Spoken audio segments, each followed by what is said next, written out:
Jesus tem alertado sua igreja, dizendo que está voltando para buscar um povo lavado e remido pelo sangue do Cordeiro.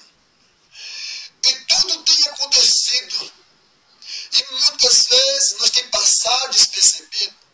O Senhor tocou em meu coração para dizer para você que Ele está voltando.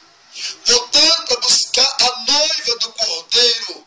Voltando para buscar a sua igreja. Sua igreja que está preparada para subir ao céu. É claro que muitas pessoas vão ficar nessa terra.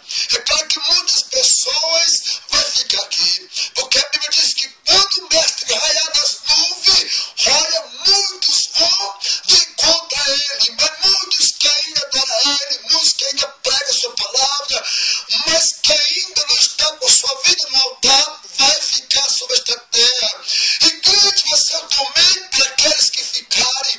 Porque aqueles que ficarem, muitos vão dizer, mas tu não estava na igreja, tu não adorava o Deus de Israel, não era tu o sandarrão, e por que tu ficou?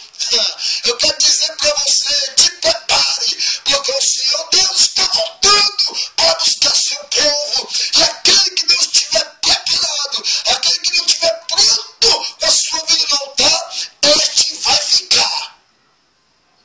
E não adianta dizer, olha, Jesus não volta agora não, deixa eu me converter. Olha, o Senhor não volta agora não, deixa meu pai te aceitar, deixa minha mãe te aceitar, deixa eu me consertar. Ei, quando ele voltar, não tem mais tempo, porque o tempo é agora. Agora estamos vivendo um momento de se consertar com Cristo, porque este é o momento, é agora. Esta é a hora de Deus, de nós entrar na posição de pregar a palavra, não aceitar o que o povo quer, porque muitos têm feito do meu Senhor